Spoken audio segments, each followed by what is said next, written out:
Well, tonight's first look takes us to Brunswick, where a local woman is putting a twist on classic candy like Airheads and Suckers and even Cheetos, which I wouldn't call a classic candy, but everybody loves Cheetos. That is true. Lena Wilson freeze dries them and then she sells them online.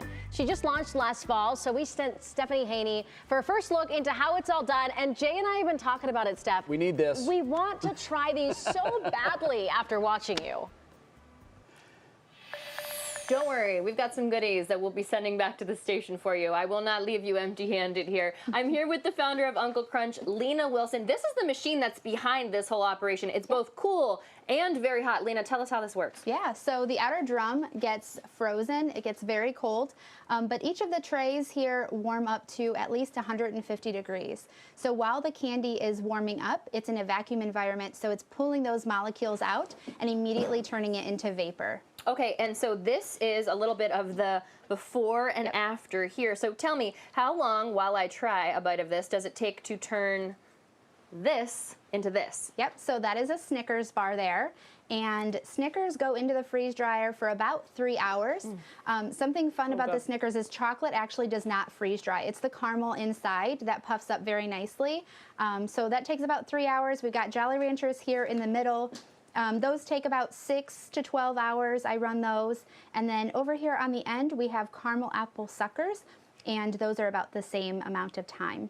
And there are so many different things that you can actually freeze dry. Tell me, what are we looking at right here? Yeah, so these are our fruit roll-ups, one of my favorites, along with those Snickers. You know, I'm going to try one of these right now. Okay, tell us more about it. Yeah, so these are a lot of fun. The texture is a little bit different from like a Jolly Rancher, but still they melt in your mouth. It's kind of like eating a tortilla chip in a way. A fruit roll-up tortilla. Yeah. I never knew that I needed it, but I definitely did need it. Now, Lena, you're available at actual places around town. Where can people get Uncle Crunch? Yep, so you can go to unclecrunch.com. We are going to be at a vendor show this weekend. We'll be at the Strongsville Rec Center on Saturday and Sunday. We are also on social media. You can search Uncle Crunch on TikTok and Instagram and Facebook. That's where we kind of post all of our events locally. And you actually have a special deal for our WKYC viewers. Tell us about it. Yep, so if you go to unclecrunch.com and you use coupon code WKYC, you'll get 20% off your order through the weekend. Thank you very much for this, Lena. You guys, absolutely amazing. As she mentioned, they're around town. She'll be at the Strongsville Recreation Center on Saturday and Sunday. Jay and Laura. I have a question. This may be silly, but as we're watching this, I'm asking, like, so I always think of freeze drying like you can preserve the life cycle of it. Was this, somebody said at the beginning, let's freeze dry this. I'm wondering, was it just to make it taste better, or was it also to preserve the life cycle of it? So, does the freeze drying preserve the life cycle of these snacks is the main question. So for regular food, yes, when you freeze dry meals and things like that, you do get a shelf life of up to 25 years. Candy, for the shelf life, it's just like the typical candy, so about 6 months to a year.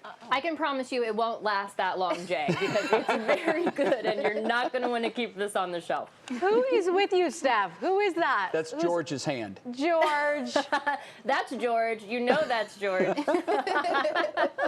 Thank you. George deserves a snack. He's doing the good work. He deserves a snack. All right, Steph, thanks so much. Fun stuff.